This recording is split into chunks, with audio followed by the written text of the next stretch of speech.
Bienvenue à Synchronicité, l'éveil de la conscience, animé par Isabelle Churchill.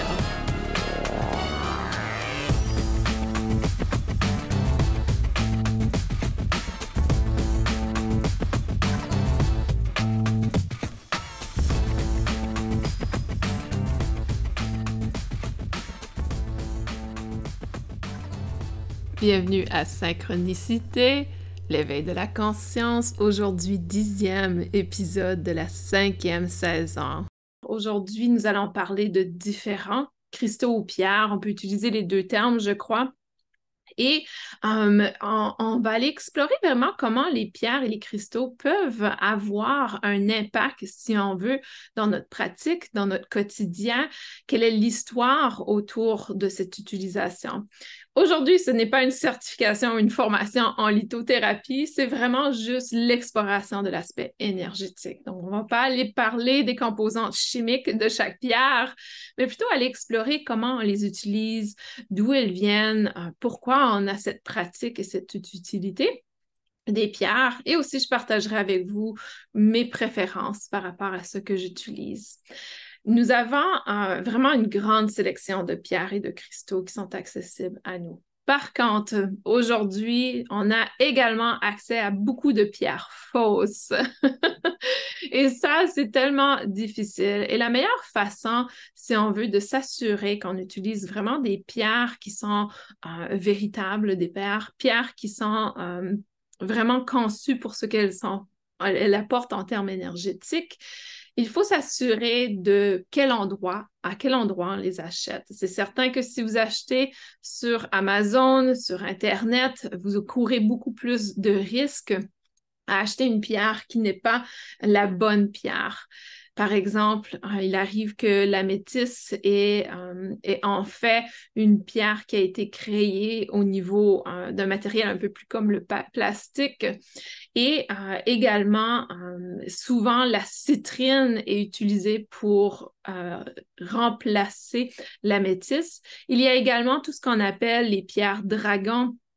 Donc, les pierres dragons ont souvent également été peinturées. Donc, ils ajoutent également une teinture à l'intérieur de certaines pierres. Donc, lorsqu'on achète des pierres, c'est important selon moi, d'aller dans un endroit où vous pouvez les toucher, d'aller dans un endroit où vous pouvez vraiment les voir et les toucher. À moins que vous avez vraiment une boutique en ligne dont vous faites confiance entièrement, je vous conseille de physiquement aller chercher la pierre. L'autre aspect, c'est pour ceux et celles qui sont en Europe, vous avez encore un plus haut pourcentage de chances d'avoir ou de malchance d'avoir une pierre fausse parce que vous êtes beaucoup plus rapprochés de la Chine que nous le sommes aux États-Unis ou au Canada et aussi parce que la plupart des pierres, le minerai est souvent de l'Amérique du Sud ou des États-Unis et du Canada. Et lorsque vous cherchez une pierre, par exemple, si vous cherchez une pierre comme le labradorite que je porte présentement, donc le labradorite est connu comme étant une pierre qui nous provient du Canada ou du Madagascar. Et si vous pouvez savoir de quel endroit la pierre provient, quel endroit qu'elle a été minée, ça augmente aussi les chances d'avoir une vraie pierre. Alors que si c'est une labradorite, qu'elle vient de la Chine ou qu'elle vient peut-être je sais pas, d'un endroit qui est inhabituel et pas connu pour le labradorite, c'est à ce moment-là qu'on peut peut-être douter de la vérité, si c'est véritablement une pierre. Missia partage les pierres, tout mon quotidien de vie, mes meilleurs amis. Oui, c'est un grand débat. Le faux est de plus en plus présent parce que les pierres sont de plus en plus populaires. Elle dit c'est de la métisse chauffée qui est vendue pour de la citrine qui est beaucoup plus rare et chère. Exactement, merci. Je savais qu'il y avait le mix entre les deux et c'est ça. C'est important d'être très, très conscient. L'autre aspect, c'est que parce que les pierres sont de plus en plus populaires, c'est important aussi de trouver une personne qui est connectée à une mine qui est beaucoup plus, si on veut, amicale avec la terre parce que beaucoup de gens, et pour moi, j'achète de moins en moins de pierres parce que justement, je sens qu'on est en train de vraiment puiser dans les mines et que c'est devenu quelque chose de populaire dans les 5 dernières années et que tout le monde a des pierres maintenant. Donc, pour moi, je préfère payer un peu plus pour ma pierre et avoir une pierre qui a été minée d'une façon beaucoup plus respectable envers la planète. Et également de savoir d'où elle vient, etc. Je suis très chanceuse d'avoir une boutique très proche de chez moi où la personne achète les pierres qu'elle vend, elle les a achetées directement de personnes qui minent les pierres et elle les choisit elle-même. Elle prend chaque pierre et choisit celle qu'elle ressent l'énergie de. Et c'est vraiment, ça apporte tellement une différence. Et vous savez, si vous êtes une personne qui est beaucoup plus sensible aux énergies, normalement, quand on entre dans une boutique de cristaux et de pierres, l'effet que ça devrait nous faire en tant que personne sensible, c'est un effet de sensation que tout picote. Votre corps complet va avoir des picotements et vraiment comme si tout est illuminé, comme si on a des étoiles dans notre corps physique. Alors qu'il y a certaines boutiques où j'entre et je suis épuisée automatiquement où j'entre. Et il y avait cette croyance en moi que j'étais épuisée parce qu'il y a trop de pierres et l'énergie. Pas du tout. On est épuisé parce qu'il n'y a pas nécessairement les bonnes pierres et que les pierres ne sont pas nettoyées, choisies et placées de la bonne façon pour leur rôle. Et chaque pierre a un rôle à jouer. Et certaines pierres ont le rôle d'absorber l'énergie négative. Et si on prend une pierre qui a le rôle d'absorber l'énergie négative et on la place à côté d'une pierre qui a le rôle de transmettre les énergies, qu'est-ce que vous croyez que ce duo peut faire? Il va transmettre les énergies négatives parce ces deux sont placés ensemble. Donc, il y a vraiment une science énergétique autour de comment on utilise les pierres, comment on les place, quel est leur rôle et comment elles se connectent. Et c'est très, très important d'en prendre conscience et de réaliser que si on rentre dans une boutique de pierres et que ça nous épuise, on devrait justement utiliser ça comme une intuition et peut-être aller ailleurs. Donc, il est vraiment important quand vous achetez une pierre, quand vous entrez dans une boutique de pierres, que vous soyez acheté en ligne ou dans une boutique, il va y avoir des sensations, des expériences face à cette expérience d'achat. Soyez hyper attentifs à cette expérience. La première fois que j'ai rentré dans la boutique de la personne justement qui choisit ses pierres à la main, j'ai fait 2 pas et j'ai dû arrêter parce que je me disais... Wow, tout picote et c'était vraiment cette sensation comme si je brillais. Et la personne qui était à la caisse, elle me regarde et elle dit ouais, c'est génial rentrer ici. Elle avait eu la même expérience et c'est pour ça qu'elle travaillait là. Je vous dis que j'y ai pensé à quelques reprises d'aller travailler dans cette boutique parce qu'il y a tellement cette remontée d'énergie. Et ce qui est intéressant, contrairement à d'autres boutiques, elle organise les pierres justement par leur effet, par leur connexion, par l'amplification. Et c'est pas possible d'entrer et de voir, vous savez, souvent c'est des petits bocals et toutes les pierres sont mises dans le même bocal. Donc, toutes les quartz ensemble, toute l'améthyste est ensemble, quartz rosé ensemble et c'est tout disposé sur une table où vous pouvez très facilement sélectionner. Dans sa boutique, c'est pas du tout comme ça. C'est la pierre qui te trouve. Parce que si tu y vas avec l'intention d'acheter un quartz rose, c'est plus facile à trouver. Disons que tu vas avec l'intention de trouver un jaspe de bourdon, par exemple, ou bumblebee ou abeille, ça va vous prendre du temps à le trouver parce que c'est un peu partout. Les énergies sont vraiment disposées de sorte que chaque pierre amplifie l'énergie de l'autre pierre au lieu de l'utiliser de la mauvaise façon. Donc, les pierres qui puisent l'énergie négative sont positionnées à côté du sélénite qui a la capacité de purifier constamment les autres pierres. Et vraiment, il y a cette magnifique synergie qui existe dans la boutique. Donc, si vous m'écoutez aujourd'hui et que vous êtes une personne qui commence à explorer la vente des pierres ou que vous êtes déjà dans la vente des pierres, posez-vous pour un moment et réfléchissez. Comment puis-je organiser mon magasin afin que l'énergie soit amplifiée des pierres? C'est tellement important.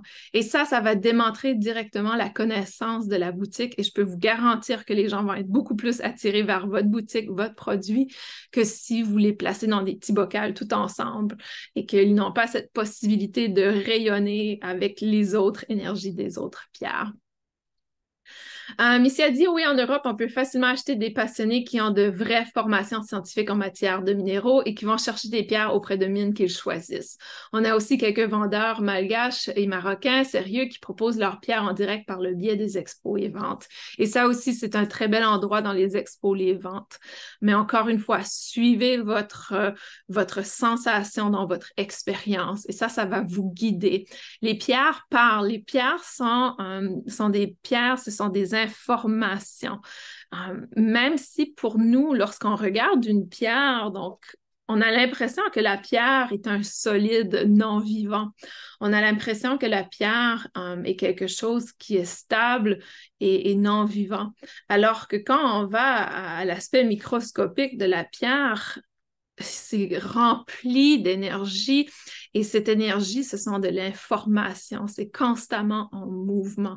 La pierre, selon moi, est vivante parce qu'elle est constamment en train de absorber, donner, il y a constamment ce mouvement énergétique qui se transforme, une transformation complète. Et je voulais vous montrer également, j'irai la chercher avant la fin, mais c'est très important, oui, c'est ça, comme Chantal indique, j'ai besoin de les toucher avant de les acheter. Et ça, c'est important, d'aller toucher les pierres. C'est certain que dans une boutique de pierres, il y a beaucoup de gens qui touchent les pierres. Donc, il y a possibilité que certaines pierres ne soient pas complètement nettoyées.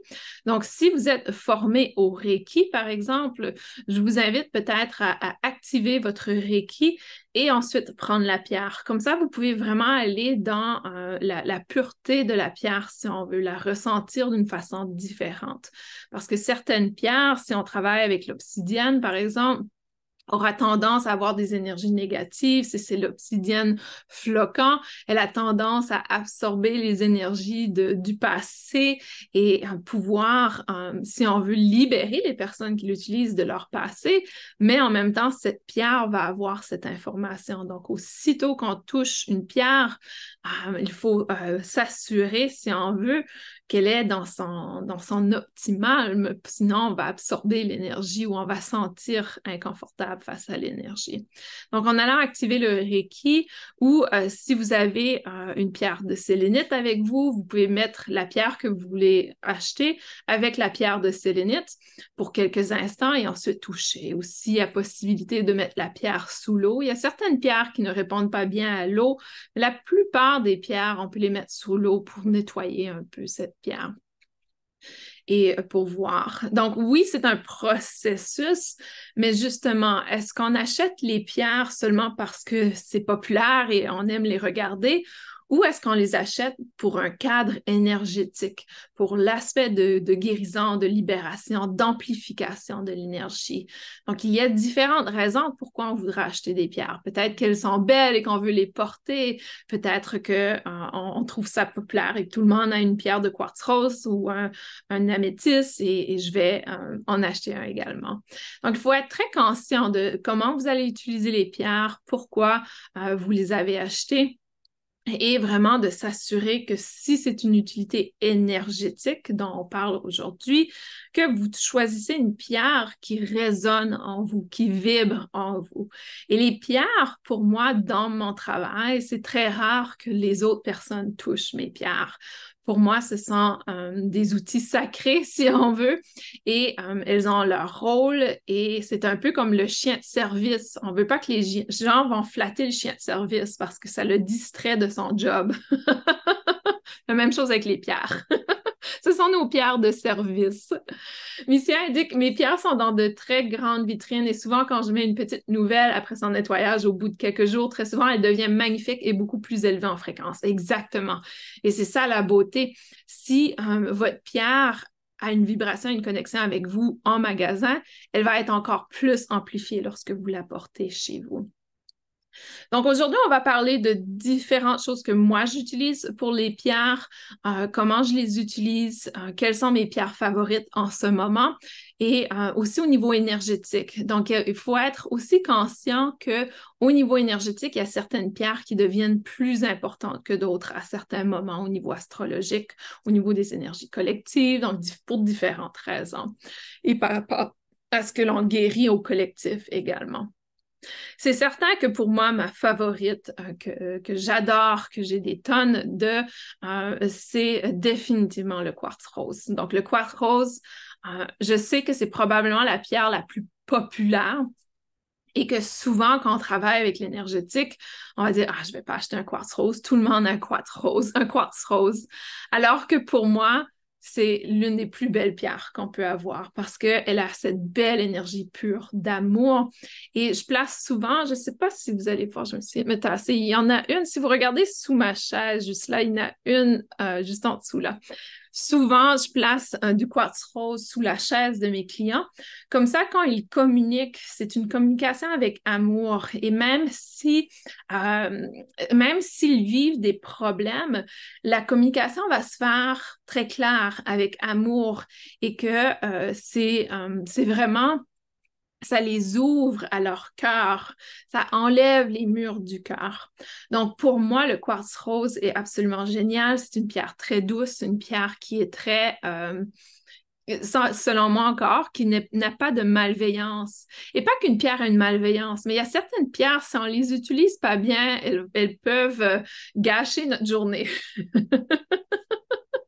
Et je me souviendrai toujours mon enseignante de Reiki. Lorsque j'avais fait une séance avec elle, elle m'avait donné le flocon obsidien. Et l'obsidienne de flocon, c'est une pierre noire avec des petites taches blanches à l'intérieur. Et c'est une pierre qui est très bien c'est une pierre noire, donc elle a cette capacité en quelque sorte de travailler avec l'énergie négative. Et l'énergie négative, ici, on ne parle pas nécessairement de méchant, de mal. L'énergie négative, c'est aussi une énergie d'ancrage. Et par contre, elle a aussi la capacité de rapporter des anciens souvenirs, des anciennes expériences pour qu'elle soit guérie. Et c'était ça la raison qu'elle me l'avait donnée. Mais j'avais oublié de lui demander comment exactement l'utiliser. Je crois qu'elle m'avait dit de l'utiliser pendant mes séances Reiki, par exemple. Et ça va permettre de libérer les traumas et des problématiques que j'avais à ce moment-là. Mais pour une raison ou une autre, cette nuit-là, j'ai décidé de la mettre sous mon oreiller. J'ai eu des rêves, ou je devrais dire des cauchemars incroyables. Donc, des fois, certaines pierres, quand on les utilise d'une certaine façon, peuvent apporter des problématiques. C'est sûr que c'était un mal pour un bien. Ça a été une autre façon de me libérer de mes traumas, mais je les ai vraiment vécus au travers de mes rêves et c'était très, très conscient. C'était très concret. Donc, c'est important de prendre conscience que certaines pierres, si elles sont mal utilisées, peuvent avoir un peu plus d'effets négatifs chez les personnes. Et Missy a dit oui, toutes les obsidiennes ont cette problématique. L'autre aspect que j'aime du quartz rose, c'est que c'est une belle pierre d'accompagnement dans la guérison énergétique. Elle apporte vraiment une énergie subtile d'amour inconditionnel et nous permet de nous connecter à notre cœur et de connecter notre client au cœur également. Donc, c'est vraiment une magnifique pierre. Dans mes formations en Reiki, lorsque je forme les gens au premier niveau, je leur offre toujours une pierre de quartz rose. Donc, à chaque fois, j'achète un petit cœur comme ça et je leur donne pour leur pratique Reiki. Parce que c'est une pierre qui va toujours allumer, activer le cœur en nous. Et c'est une pierre aussi qui absorbe très peu d'énergie négative. Elle est très forte. C'est une pierre, je vous dirais, que je nettoie rarement. Je vais la nettoyer, évidemment, quand je sens qu'il y a une lourdeur, mais elle peut durer 3, 4, 6 séances facilement sans que je la nettoie. Et personnellement, et ça encore, c'est une préférence personnelle, la grosseur de la pierre, pour moi, ne fait pas de différence. C'est certain que si j'avais un énorme quartz rose dans la pièce, je le sentirais plus. Ça, c'est garanti. Mais honnêtement, dans le travail énergétique, je ne remarque pas une différence si ce soit une petite pierre ou une grosse pierre. Mais je remarque une différence si c'est une pierre qui est polie, comme celle-ci, ou si c'est une pierre qui est brute, comme j'ai derrière. Une pierre brute aura beaucoup moins, elle va beaucoup plus maintenir son intégrité, beaucoup plus longtemps. Elle va avoir une résonance beaucoup plus importante, une vibration beaucoup plus importante. Et je vois vraiment l'aura, si on veut, de la pierre est beaucoup plus large sur la pierre brute que sur une pierre polie. Ça, c'est mon expérience. Peut-être pour vous, si vous avez une expérience différente, mais quand je regarde l'aura de la pierre, je vois un aura qui est beaucoup plus vibrant chez une pierre brute et qui est beaucoup plus large versus une pierre polie qui est un peu plus... c'est certain que l'énergie est encore présente, mais c'est pas autant vibrant et c'est pas autant large dans sa sphère énergétique. Et je vois pas mal le même format, si on veut, de l'aura d'une pierre, que ce soit une petite ou une grosse pierre. La grosse différence, dans le fond, c'est est-ce que la pierre est chargée avec amour? Est-ce que la pierre est chargée avec l'énergie dont elle a besoin? Et pour moi, les quartz roses, ce que je fais, je vais la passer sous l'eau tiède pour quelques minutes et ensuite je la place au soleil pour environ 3 heures pour qu'elle se charge. Et vraiment, pour moi, c'est suffisant. Je sens que la pierre est chargée, je vois que son aura devient plus claire et c'est ça la beauté. J'ai la capacité de voir l'aura des pierres. Donc pour moi, je sais quand mes pierres ont besoin d'un petit boost, qui ont besoin d'être rechargées. Mais c'est ça, juste la passer sous l'eau, ça la permet de nettoyer, de libérer les toxicités. Et ensuite, le soleil permet de la recharger. Il y a certaines pierres que je place sous la lune, d'autres que je place sous le soleil. La façon que je diffère, c'est quelle est la vibration de la pierre? Est-ce que c'est une pierre qui, comme le shungite, par exemple, le shungite peut être autant au soleil que sous la lune, et c'est une pierre qui fait autant le travail de protection, qui est une énergie masculine, qui est le soleil, ou qui fait également le travail de l'ombre, qui absorbe l'énergie négative également. Donc ça, c'est un peu plus la lune. Donc elle a un peu la double expérience, si on veut.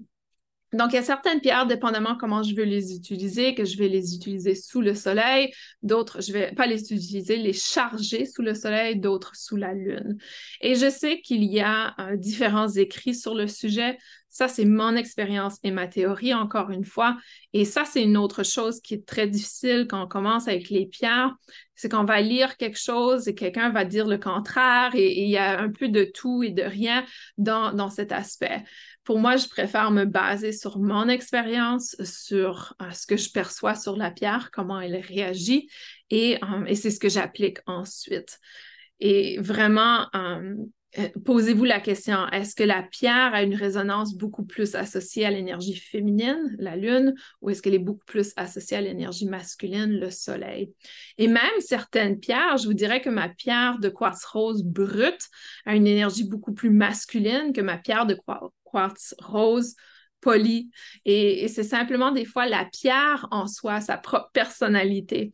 Et c'est pour ça que pour moi, c'est vraiment un être vivant. Ils ont vraiment leur propre énergie, leur propre personnalité. Donc, même si on dit que toutes les pierres de quartz rose sont des pierres d'amour inconditionnel, il y a des fois où on peut prendre une pierre de quartz rose et elle a une propriété complètement différente. Et c'est pour ça, tout dépend où elle a été minée. Et aussi, ça va dans l'histoire énergétique des pierres. Les pierres, originalement, si on retourne dans le temps d'Atlantide, dans le temps de Lémuria, les pierres sont un peu comme nos disques durs d'information.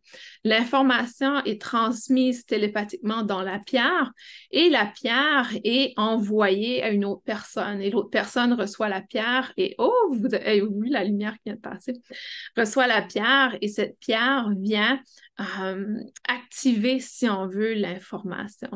Donc, dans le temps de Lémuria, d'Atlantide, et je vous invite à le faire encore aujourd'hui parce que je crois qu'il y a la possibilité de le faire, on recevait l'information en positionnant la pierre au niveau du troisième œil ou au niveau du cœur, dépendamment quelle était la communication, l'information ici.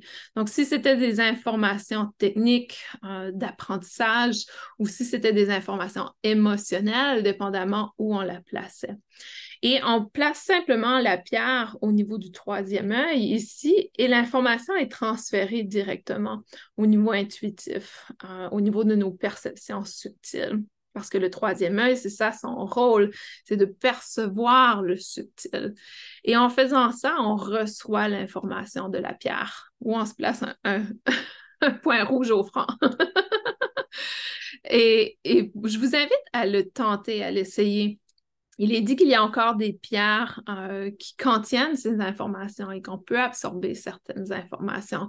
Pour moi, je me souviens quand j'ai fait mon 3e niveau Reiki, on a reçu une pierre d'améthyste ou 2e niveau. Je crois que c'était le 2e niveau. Et la pierre d'améthyste, on nous invitait à méditer avec et la voir sur le point du 3e œil. Et ça permet d'avoir des informations beaucoup plus claires, si on veut, au niveau subtil. Parce que l'améthyste, c'est une pierre du 3e œil, c'est une pierre qui active la perception du monde subtil. Donc, en utilisant l'améthyste, on vient la positionner au niveau du front et ici, on va recevoir l'information ou l'activation nécessaire. La beauté d'une pierre rose comme le quartz, si on la place au cœur, on reçoit son énergie directement au centre énergétique du cœur. Il y a certaines pierres qui sont conçues pour travailler avec tous les centres énergétiques, d'autres qui sont plus spécifiques. Je dirais que le chakra du cœur le quartz rose est définitivement associé au chakra du cœur, mais il a cette subtilité, il peut travailler avec les autres chakras. Et l'améthyste est une pierre très active pour le 3e œil. Et c'est une pierre que beaucoup de gens utilisent. C'est une pierre que je ne conseille pas de dormir avec. Si vous dormez avec des pierres, soyez très conscient quelle pierre que vous utilisez parce que l'améthyste va vraiment vous activer et vous empêcher de bien dormir. Parce que vous allez être constamment activé au niveau du 3e œil et ça, c'est très difficile de rester dans le subconscient, si on veut, et de renouveler complètement votre corps physique pendant le dodo. C'est certain que si vous essayez d'activer votre 3e œil, c'est bien d'utiliser l'améthyste, mais utilisez-le plutôt dans un contexte de méditation où vous pouvez rester éveillé également et vivre pleinement l'expérience. Missy a aussi dit, c'est ça, je travaille avec les deux, soit les pierres brutes et les pierres polies, et avec beaucoup plus de pierres brutes, exactement. Et c'est pas que les pierres polies sont moins bonnes que les pierres non polies, c'est juste que si vous cherchez à avoir une petite pierre qui en fait beaucoup, allez chercher une petite pierre brute au lieu d'une pierre qui est polie.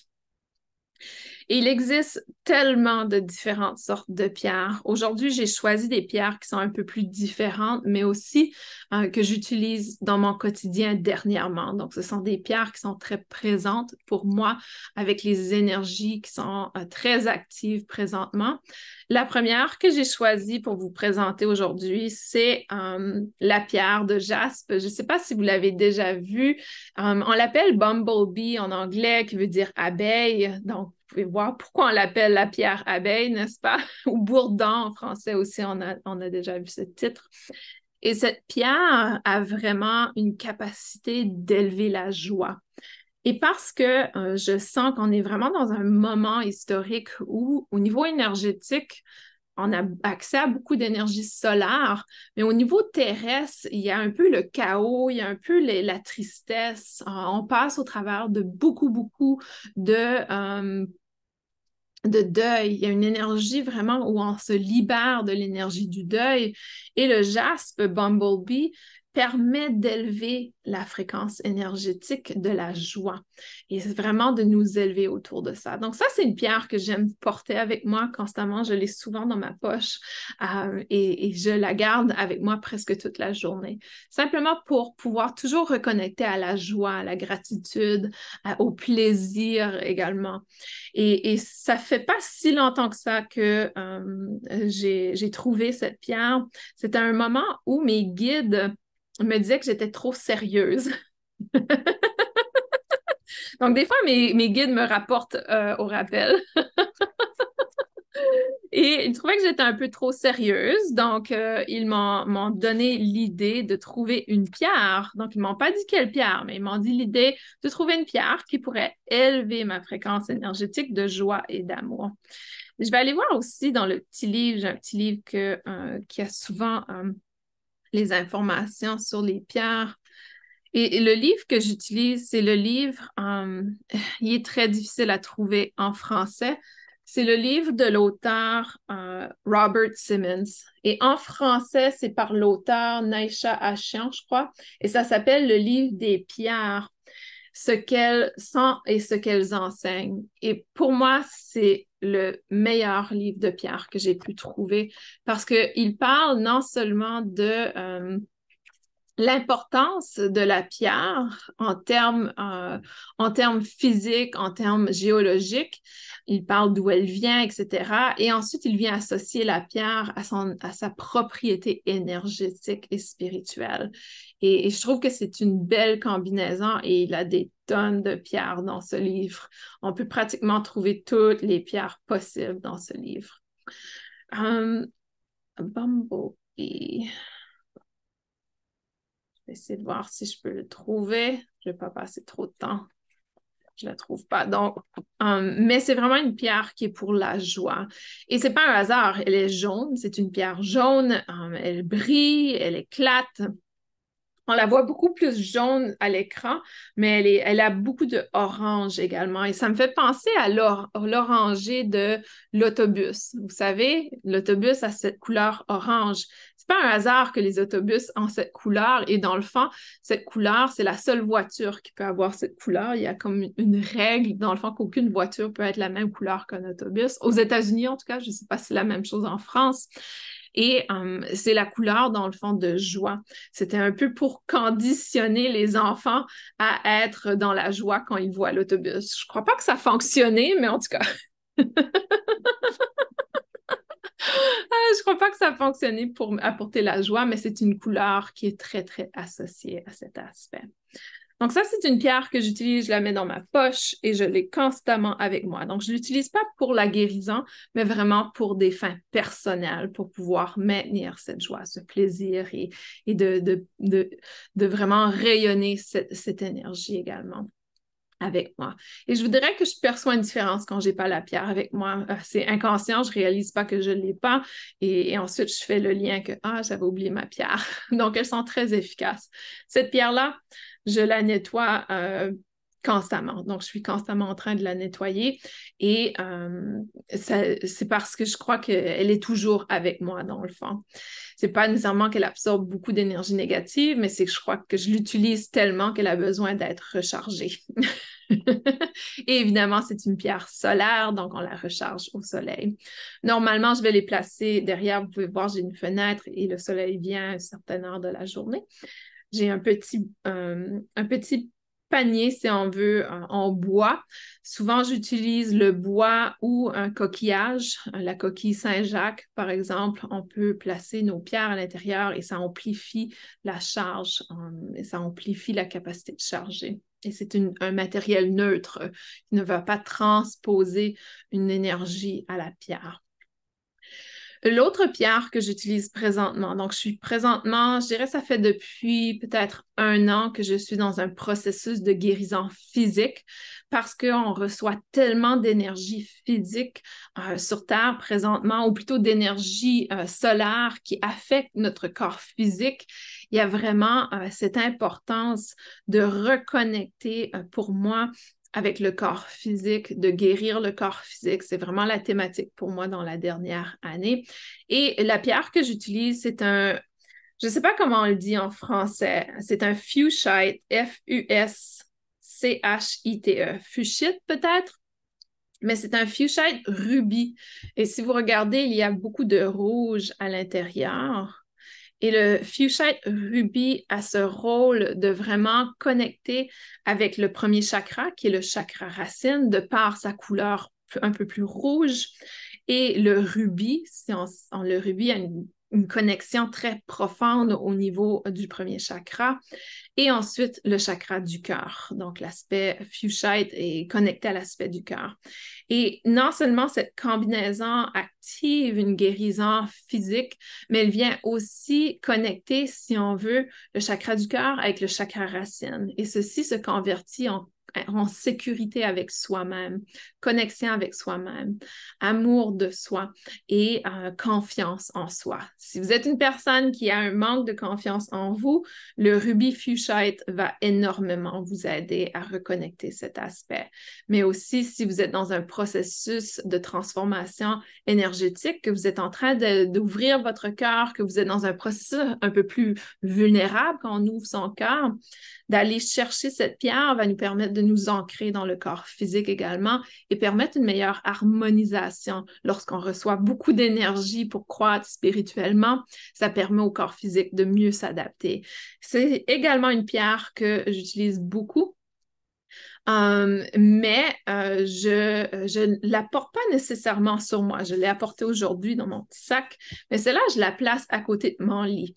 Et pourquoi à côté de mon lit? C'est parce que souvent, je me réveillais la nuit avec des problèmes physiques. Et ceci permet de pouvoir réduire cette problématique pour moi. Donc, ça m'aide et ça me réintègre, reconnecte. Parce que souvent, personnellement, je reçois les énergies spirituelles pendant la nuit et ça, mon corps devient en déséquilibre complètement et instable. Et je me réveille très tôt, inconfortable. Et cette pierre permet d'harmoniser les énergies lorsque je reçois ces téléchargements énergétiques, si on veut. Je vais voir, Caro a une question. On m'a déjà dit de ne jamais mettre la tourmaline aux côtés des autres pierres car elle décharge. Est-ce vrai? Il y a probablement une vérité, ça revient. La tourmaline est très similaire à l'obsidienne, donc tout ce qui est pierre noire. Par contre, il y a des tourmalines qui sont d'une autre couleur que le noir. Ici, on parle de la tourmaline noire spécifiquement.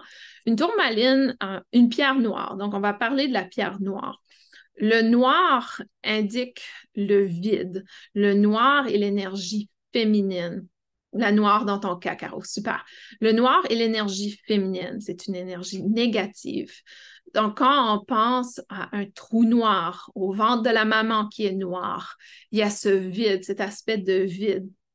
Et quand on pense au trou noir, ça absorbe tout, n'est-ce pas? C'est une absorption de tout. Donc, en quelque sorte, les pierres noires ont ce rôle.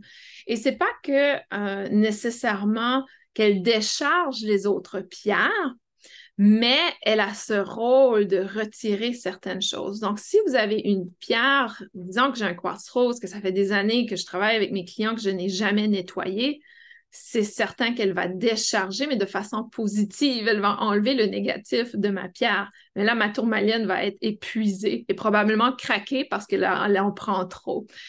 Et j'aurais tendance que c'est cet aspect. Mais encore une fois, quand on place un positif avec un négatif, habituellement, c'est le négatif qui l'emporte, n'est-ce pas? Et probablement, c'est ça l'idée qu'elle absorbe un peu le positif.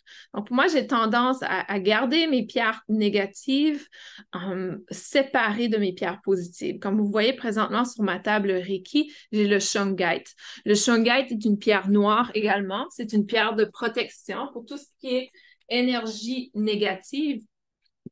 Et également protection pour tout ce qui est les électromagnétiques, les fréquences électromagnétiques qui sont un peu plus déchets, si on veut. Et cette pierre, habituellement, je la garde seule sur ma table Reiki, mais je vais placer mes pierres de quartz rose dessous ma table Reiki.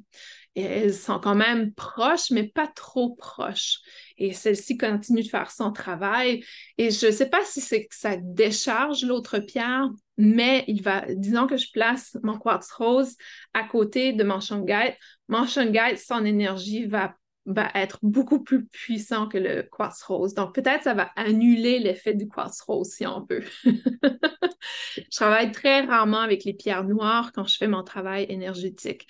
Normalement, et je veux dire directement sur le client. Ce que je vais faire avec mes pierres noires, je vais les placer proches de tout ce qui est Internet, par exemple, mon ordinateur, pour que, au lieu d'avoir les ondes électromagnétiques des électroménagers, des ordinateurs, ce sera le shungite qui va aller équilibrer ces ondes autour. J'espère que ça répond à ta question, mais encore une fois, c'est d'être très conscient de comment on combine chaque pierre, comment on les utilise.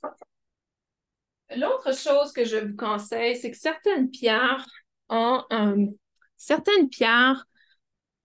elles sont trop chargées, qu'on n'a pas fait un grand nettoyage de notre pierre, elle va se briser. Et quand une pierre se brise, je sais que ça brise notre cœur également et qu'on veut la garder parce qu'elle est belle, etc. Mais vous pouvez la garder et ne pas l'utiliser pour la guérison énergétique. Ça, c'est vraiment important. Je sais qu'on veut toujours garder nos pierres parce qu'elles sont belles, on a payé cher pour, etc.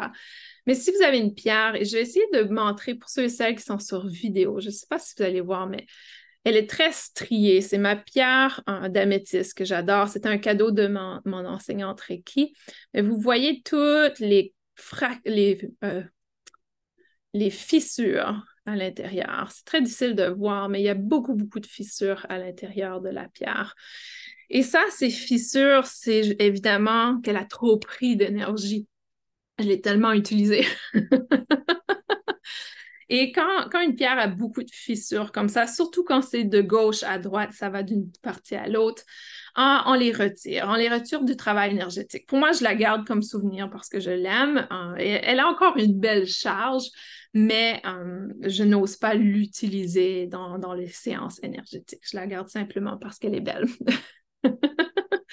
Une autre façon de... Missia, dis-moi, elles ont une retraite. Exactement. Si on retire une pierre, justement, j'avais un pendule.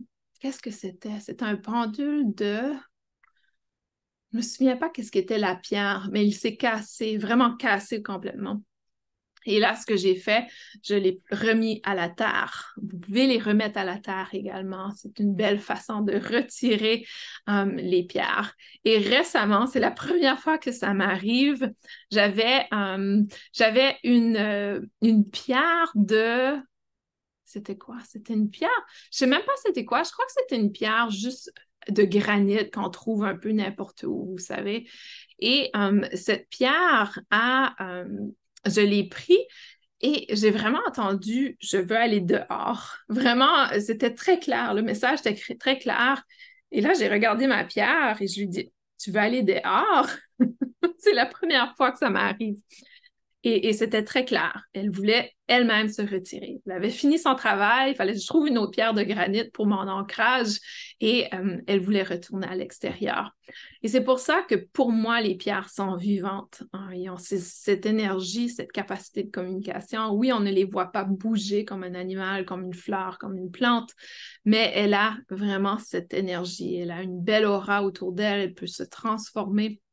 Et vraiment, ça nous permet de réaliser que ces pierres ont une énorme, énorme contribution à notre pratique énergétique. Alors, si vous avez une pierre, un bracelet, souvent ça arrive que notre bracelet va casser. J'avais pris des semaines à trouver un bracelet de pierre. Comment ça s'appelle? C'est une pierre rose. Je me souviens pas. C'est une pierre rose qui ressemble un peu au quartz rose fraise, de couleur fraise. Le kunzite. Merci, Missia, tu lis dans mes pensées. Oui, le kunzite. Ça faisait longtemps que j'en cherchais un. Je l'ai trouvé, je l'ai porté, je l'adorais. et il s'est cassé. Alors, qu'est-ce que ça veut dire? Ça veut dire que j'en ai pas besoin. Elle a fait son travail, elle a eu son utilité et maintenant, on la libère et on la laisse. Ce que j'ai fait, par exemple, je pouvais pas me la redonner à la terre, j'étais pas prête encore, donc je l'ai mis dans un petit sac comme ça et j'ai mis toutes les petites billes dans le sac. Ça me brisait le cœur de le redonner à la terre. Et c'est ça. Donc, des fois, ça va se briser, se casser. Essayez pas de le réparer. C'est un signe que vous n'avez plus besoin de l'énergie de cette pierre. Et dans le fond, c'est une célébration. Pour moi, le kunzite, je l'utilisais pour la protection. Et ça veut dire que je n'ai plus besoin de protection, que vraiment, j'ai dépassé ce point. Différentes pierres aussi, non seulement les pierres, faut faire attention à comment on les combine, mais il y a certaines pierres qui vont venir vraiment amplifier la fonction d'une pierre. Par exemple, je porte présentement un bracelet qui a des petites billes de shungite avec le cuivre. Le cuivre étant un métal qui est un conduit, donc ça permet vraiment de bien conduire l'énergie. Donc, même si ce sont des petites billes, le fait qu'il y a le cuivre vient amplifier cette capacité de mon bracelet, le shungite qui me protège de tout électromagnétique qui sont en salle, qui peuvent être dérangeants. Et vraiment, c'est important de comprendre que la combinaison du cuivre et du shungite amplifie la capacité du shungite ici. C'est pour ça qu'il y a beaucoup de bijoux qui vont avoir également le cuivre, comme le collier. Si vous avez une chaîne de cuivre, la beauté du cuivre, c'est que non seulement c'est un conduit de l'énergie, donc si vous avez, disons que j'avais une chaîne de cuivre et au bout, j'avais une pierre de labradorite. Le labradorite, c'est une protection, mais c'est aussi l'énergie magique. Ça amplifie l'énergie magique. Le fait d'avoir le cuivre va faire que l'énergie magique va être conduite tout autour de mon cou, même si la pierre se situe juste comme pendentif. Ça permet de vraiment faire une connexion, un conduit. Et aussi, le cuivre a cette capacité de neutraliser les autres énergies. C'est-à-dire que si on utilise l'or, par exemple, si vous utilisez une chaîne d'or, il y a possibilité que la chaîne d'or n'est pas pure. Évidemment, la plupart de l'or est mélangé avec un autre métal pour le mettre un peu plus dur. Et de ce fait, il y a possibilité que le conduit n'est pas parfait. Donc, une chaîne d'argent pur ou de cuivre aura cette capacité de neutraliser. Donc, il n'y a pas de contre-indication à l'utiliser avec la pierre. Alors que le cuivre, en plus d'être dans la neutralité, il est un conduit. Donc, il va conduire l'énergie dans tout l'espace occupé par la chaîne ou par le bracelet, etc. Ça permet vraiment de pouvoir amplifier les qualités de la pierre. Si vous avez, par exemple, une pierre et que vous placez un métal autour de la pierre et que vous faites un pendentif avec, je vous conseille fortement d'utiliser le cuivre parce que ça va amplifier. Souvent, on voit l'argent également, mais ce n'est pas toujours un métal pur. Donc, il faut être conscient de cet aspect également. L'autre pierre que j'utilise énormément en ce moment est justement le labradorite. Donc, c'est une des pierres que je porte présentement. Et le labradorite a cette capacité de protection. C'est une pierre qui a du noir à l'intérieur, mais elle n'a pas les mêmes qualités, si on veut, de la pierre qui est comme le shungite ou l'obsidienne. Donc, elle protège, mais elle n'absorbe pas vraiment les énergies négatives en soi. C'est plutôt comme si elle crée une armure. Et vous verrez qu'il y a différentes couleurs à l'intérieur. On peut voir aussi qu'elle peut être transparente. Et c'est une pierre qui a vraiment la qualité, s'il y a une pierre que vous cherchez pour la magie, et quand on parle de magie, on parle d'habileté intuitive, d'habileté psychique, l'intuition, le troisième œil, la guérison énergétique également. c'est une pierre parfaite pour ça. Et non seulement elle est parfaite pour ça, elle amplifie nos intentions de guérison. C'est-à-dire qu'en tant que praticien Reiki ou énergéticien, c'est peut-être une pierre que vous voulez porter parce qu'elle va vraiment amplifier l'intention de guérison. Si vous travaillez avec une personne que vous accompagnez dans la guérison, ça va venir amplifier cette intention. Donc, c'est une pierre qui est vraiment géniale par rapport à ça, qui va pouvoir améliorer le potentiel de guérison ou le potentiel de l'intention dans vos séances. Caro dit, j'ai 2 bracelets que je n'ai jamais portés ensemble avant, mais j'ai remarqué que ces 2 ou 3 derniers mois, si je les porte ensemble, je me sens plus agressive, comme si j'avais toujours besoin de me protéger, je ne sais pas quoi, de répondre à tout autour de moi. Alors maintenant, je porte séparés. Un est l'onyx et l'autre est l'œil de tigre. Et l'autre en dumortierite. Je la connais pas, celle-là, dumortierite. Je connais pas. Et c'est ça, donc, on voit justement que l'énergie est très particulière quand c'est combiné. C'est intéressant, n'est-ce pas? C'est intéressant de voir comment ça a un impact sur nous. Et c'est pour ça qu'il faut être très conscient dans notre sélection de pierres. Et Caro, ça, c'est ton expérience. Et peut-être quelqu'un va te dire, mais pourtant, l'onyx et l'œil de tigre, c'est souvent combiné. Mais c'est peut-être justement dans la type de pierre, peut-être qu'il y a quelque chose qui est juste une propriété qui ne fonctionne pas ensemble. Et c'est important d'en être conscient. Donc, le labradorite, je le porte en collier et je le porte souvent quand je pratique, quand j'ai un soin énergétique. Et oui, exactement, Missia. Pour chaque personne, c'est différent et c'est important d'être conscient. La pierre est différente. L'autre pierre que je porte beaucoup dernièrement, c'est le moldavite et le phénakite ou phénacite également. Et c'est la pierre, je vais l'enlever, le phénakite ou phénakite est une pierre blanche qui est similaire, si on veut, à un quartz brumeux, vous voyez, qui est un peu plus gris. Ça peut ressembler aussi à la citrine des fois. Donc, je ne sais pas si pour ceux et celles qui sont sur écran que vous voyez. Donc, c'est la pierre un peu plus blanche et le phénakite, et la pierre verte et le moldavite. Et ce sont des pierres qui sont quand même assez rares, que vous allez payer un très bon prix pour si vous achetez le vrai. Le moldavite, vous voyez, c'est des petits morceaux que j'ai dans mon pendentif. Et ça serait environ, je dirais peut-être 50, 60 € par petite pierre. Donc, si on a une dizaine de pierres, ça peut être très dispendieux comme pendentif. Et exactement, Missia. Le Moldavie, est-ce que c'est Moldavie en français? Non, Moldavite. Donc, le moldavie, c'est une pierre qui est énormément faussée parce que... t'as oublié, d'accord. Donc, la moldavite est une pierre qui est souvent fausse parce que justement, elle est hyper dispendieuse, mais hyper populaire dans l'énergétique. Pourquoi? Parce que c'est vraiment la pierre qui nous permet de connecter à notre corps de lumière.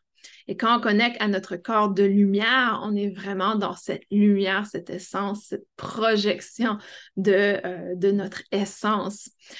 Et ça a un pouvoir très particulier. Et quand on la combine au phénakite ou phénacite, le phénakite, qu'est-ce qu'il fait? C'est qu'il vient éveiller le corps de lumière. Donc, non seulement il vient éveiller le corps de lumière, le moldavite va venir se connecter. Donc, moldavite est une énergie très magique également, très spirituelle, c'est une énergie d'une fréquence très, très élevée. La première fois que je l'ai reçue, il a fallu que je m'assoie quand je l'ai pris parce que l'énergie était très intense. Ça m'a pris un petit moment à m'adapter. Disons que je l'ai porté avec mon rubis fuchsite pour un petit moment. Et le moldavite a cette capacité de projeter cette énergie, mais quand on le combine au phénakite, cette énergie, au lieu d'être projetée dans l'extérieur, elle vient se connecter à tous nos centres énergétiques. Et là, elle se connecte à l'intérieur de nous. Missy a dit, j'ai une moldavite, mais je n'en trouve plus au même prix. Le prix a flambé complètement. C'est devenu une pierre très populaire. Vous voyez, depuis COVID, depuis 2, 3 ans, les gens sont énormément dans les pierres et dans l'énergétique. C'est quelque chose de très populaire. Et les gens croient qu'en allant chercher la moldavite, je vais pouvoir avoir des pouvoirs incroyables. Mais ça prend un certain point d'évolution spirituelle et personnelle pour pouvoir activer les propriétés de cette pierre. Et en combinaison en plus avec le labradorite, qu'est-ce que ça fait? C'est que le labradorite va également apporter cette amplification des pierres. Donc, c'est une très belle combinaison. Le labradorite, moldavite et le phénokite, si vous pouvez en trouver. Dans le fond, le moldavite provient de la République tchèque. Donc, c'est plus proche de vous techniquement. Si vous achetez une moldavite, assurez-vous qu'elle est de la République tchèque. Et 2, assurez-vous qu'elle est de vraiment authentique.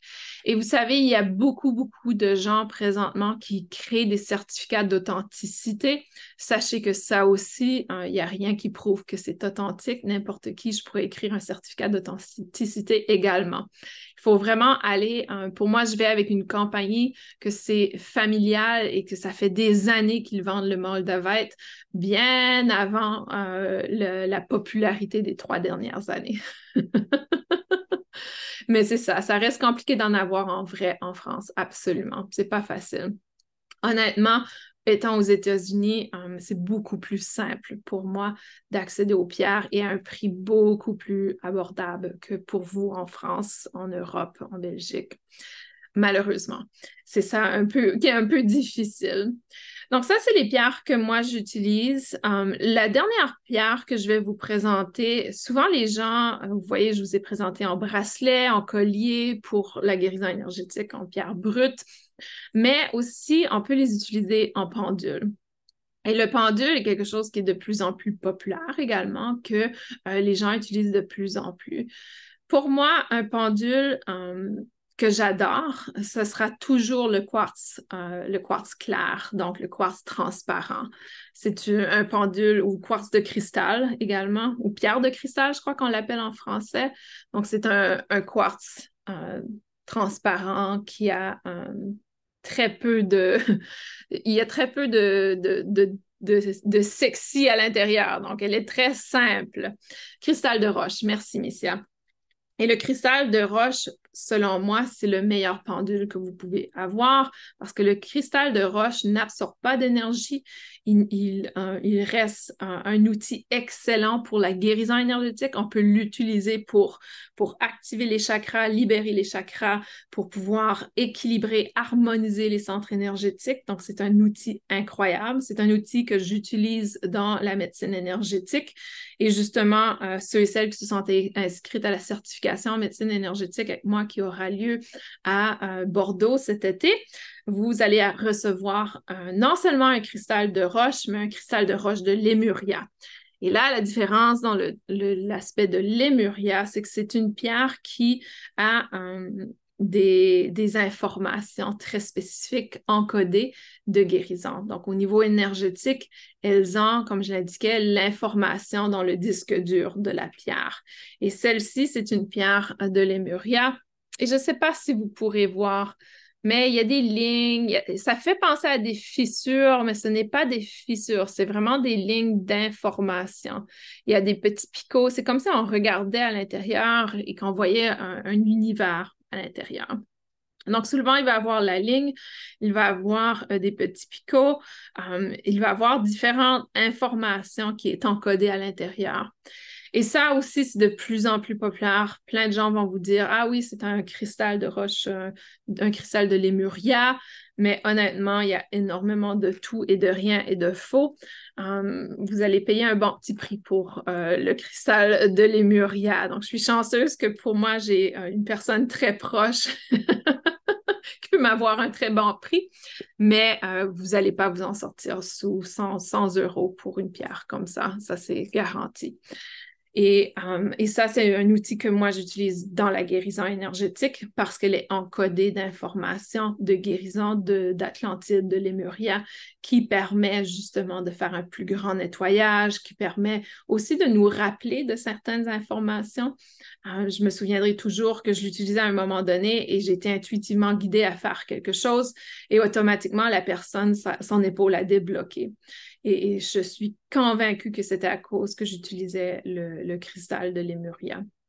Donc, c'est une pierre qui a vraiment cette capacité. Donc, le cristal de Lémuria, vous allez payer énormément pour. Ce n'est pas nécessairement le meilleur pendule, mais c'est un outil pour la guérison énergétique. Et le cristal de roche, par contre, vous pouvez autant l'utiliser pour la guérison énergétique que pour un pendule, répondre à certaines questions. Et vraiment, c'est certain que le mien, et vous voyez, il commence déjà à tourner, c'est certain que le mien a été poli d'une certaine façon, mais on peut l'avoir aussi sous forme de pointe, un peu plus comme un triangle, on peut l'avoir sous différentes formes. Je vous dirais par contre, personnellement, encore une fois, quand j'utilise un outil pour la guérison énergétique, j'aime bien que ce soit un sphère, parce que la sphère n'a pas la même aura, si on veut, qu'une pierre qui a été polie sous forme d'un triangle, qui n'est pas mauvais, c'est pas qu'il est mauvais, mais quand on vient faire la façon que nous, on l'utilise en médecine énergétique, c'est préférable d'avoir une pierre ronde. Donc, pour ceux et celles qui seront en présence à Bordeaux, vous allez recevoir un beau cristal de Lémuria, c'est votre cadeau. Il reste encore des places, si vous voulez vous inscrire, il nous reste encore 4 places. Et cette pierre, je vais vous enseigner comment l'utiliser pour apporter l'équilibrage, l'harmonisation, débloquer les centres énergétiques, débloquer les méridiens, apporter un mouvement fluide dans les méridiens, etc. Mais aussi, on peut l'utiliser comme pendule pour recevoir certaines informations dans la guérison énergétique. Et c'est ça, je crois que c'est les pierres que j'utilise le plus en ce moment. Ce sont des pierres qui pour moi me parlent à ce moment-ci. Et ça, c'est important de réaliser que les pierres ont leur propre vie et vont avoir leur propre moment dans le temps, c'est-à-dire que peut-être que la semaine prochaine, vous allez être attiré par le lapis lazuli. C'était une des pierres que j'étais hyper attirée il y a 2 ans. Le lapis lazuli, j'en avais partout, je le portais constamment. Et là, plus rien, ça ne m'intéresse pas du tout. Vous voyez, ça, c'est normal. On a ces phases parce qu'au niveau énergétique, j'avais probablement besoin du lapis lazuli, qui est également une belle activation de notre intuition, du troisième œil, mais de par sa couleur bleue, c'est non seulement l'aspect intuitif, mais c'est la communication de l'intuitif. Donc, si vous êtes inconfortable à communiquer vos intuitions, disons que vous recevez des informations quand vous faites des soins énergétiques, mais vous êtes un peu inconfortable à le dire aux personnes que vous accompagnez, le lapis lazuli va faire sortir les mots de votre bouche. Caro dit, moi aussi, mon bracelet s'est brisé, j'ai perdu ma pierre sans jamais pouvoir la retrouver. Tu vois, il y avait une phase qui était importante à ce moment-là. Donc, s'il y a une chose que vous pouvez retenir de cette expérience ou de ce balado aujourd'hui, c'est que, chaque pierre a sa propriété, mais aussi que certaines pierres seront peut-être le mouton noir de sa variété. Et ça peut arriver qu'une pierre ait une propriété complètement différente de ce que l'on croit. Écoutez-vous, ressentez l'énergie. Pour une personne, le dutic va fonctionner, pour une autre personne, ça ne fonctionnera pas. Et c'est vraiment d'aller avec le ressenti, l'intuition et aussi de ne pas forcer les choses. Ça m'est arrivé d'aller dans une boutique et de vraiment, je cherche cette pierre. Comme dans le fond, la kunzite, je l'ai cherchée pendant longtemps. J'aurais dû écouter le message et dire, tu vas l'acheter, il va se casser 2 jours après. C'est ce qui s'est passé. Donc, des fois, on cherche quelque chose, on ne le trouve pas. C'est peut-être un signe qu'il y a quelque chose de mieux pour toi. Et c'est drôle parce qu'après, j'ai trouvé celle-ci, le bracelet avec le shungite. Et vous voyez, ça fait des mois que je l'ai, il ne s'est pas encore cassé. Pas encore, mais ça va arriver un jour, ça c'est certain. Vraiment, laissez-vous porter intuitivement. Encore une fois, ce n'est pas une formation en lithothérapie ici. Je ne vous parle pas des propriétés physiques ou chimiques de la pierre. mais plutôt sous une perspective d'expérience dans l'énergétique, comment je les utilise. Et ne sous-estimez pas la puissance des pierres. Quand on choisit la bonne pierre, quand la pierre nous choisit, quand on l'utilise avec ses propriétés, elle peut avoir un impact énorme sur la guérison personnelle, sur l'énergie de guérison. Et souvent aussi, ça m'est arrivé de donner mes pierres aux clients, de dire, OK, cette pierre, elle veut aller avec toi. Et ça, c'est important en tant qu'énergéticien ou personne qui accompagne dans le domaine énergétique, de pouvoir de vous détacher de vos pierres aussi, parce qu'il y a certaines personnes, il y a certaines pierres qu'on achète, qu'on croit que c'est pour nous, mais dans le fond, c'était pour une personne qu'on accompagnait. Donc, ça m'est arrivé souvent. Et ça m'est arrivé souvent aussi de recevoir des pierres.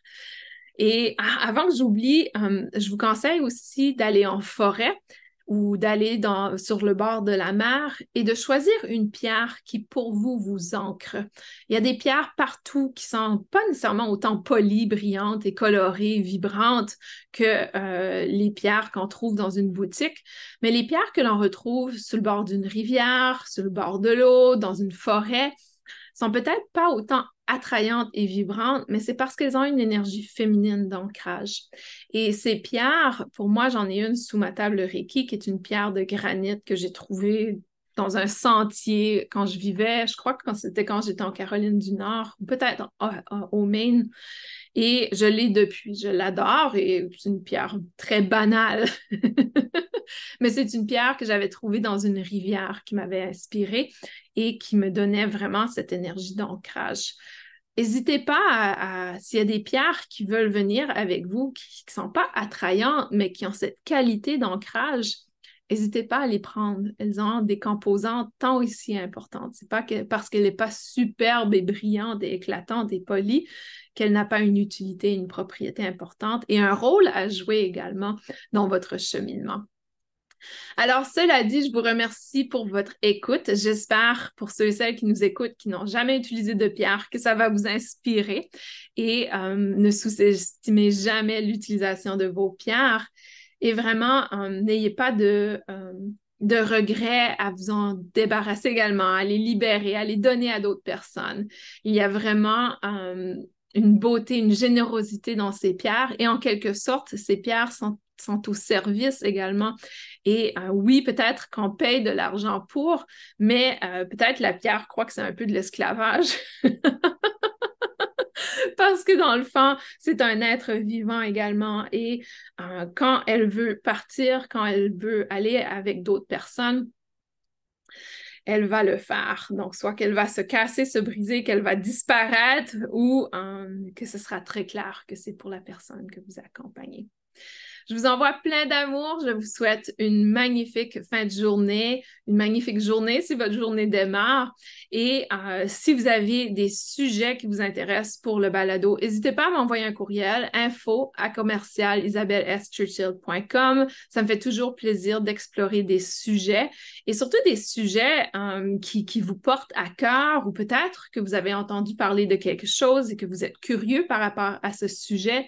N'hésitez pas. Si je ne peux pas parler à ce sujet, je vais vous le dire, mais en général, ce sont des choses, des questions que j'ai reçues de mes étudiants de toute façon et que j'ai explorées au travers de mon cheminement.